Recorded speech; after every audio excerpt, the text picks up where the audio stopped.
Hey Shane, looks like that Jeep is back. Come on, really? And it's coming in on a wrecker? All right, bring it in. Here it is, guys. My son's Power Wheels. Let's see if we can fix it. Okay, so this bad boy's been in service for about 3 years. It's been pretty good. It could definitely use a detail, and it's got some dirt on it. You know, it gets used. He has a good time with it. But I will say, this is going to be the second or third time we've had issues with these batteries, and we've just keep replacing them.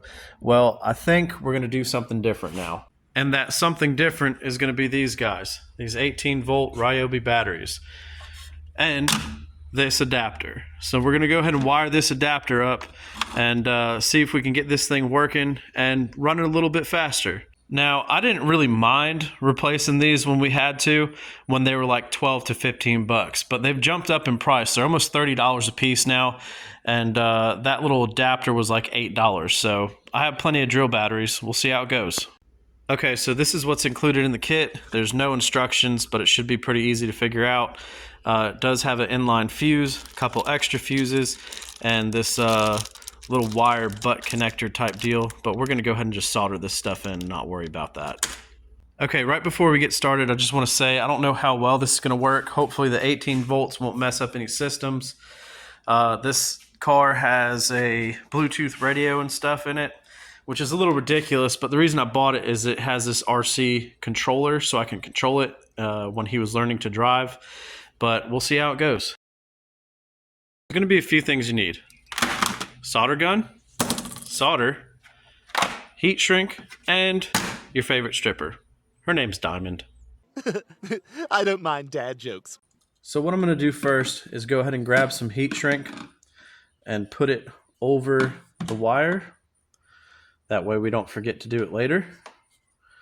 And then we're going to grab Diamond, our stripper, and we're going to go ahead and strip this wire off. Just the end of it right there. That'll give us something to solder on. Do the same thing to the other part. There we go. We'll go ahead and put this to the side. Now we're going to grab these two wires right here. Now this is what originally connected to the 12-volt battery itself. We're going to go ahead and cut these off. So just snip that end off right here.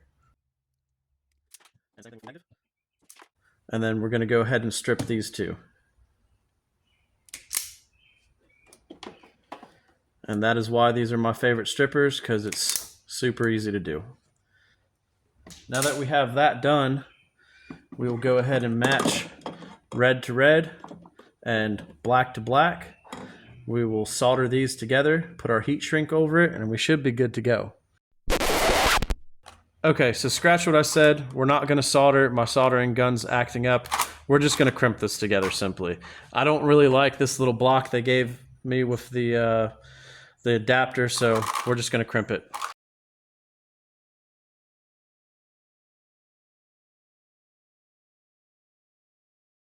Wires are all crimped together. Let's throw a battery in it and see what happens. Joe battery's in. Power's on. I don't see any smoke or anything. Let's see what she does.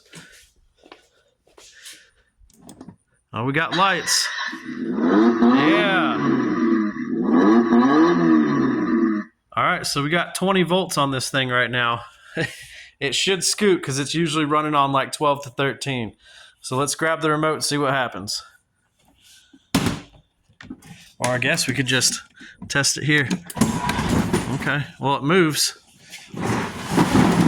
Let's grab the remote and see how it does. Dang, this thing's fast. Oh, okay, it stopped working. Hey Mike, you might want to call that customer and see about getting him a rental. As I got the Jeep back in here, and it was fast for about 15 seconds, and then it just stopped. And something burnt up. I could smell it. It still has voltage, but she does not want to move. Nothing. I don't know if there's like a speed controller that burnt up or something, but Now we got to figure that out.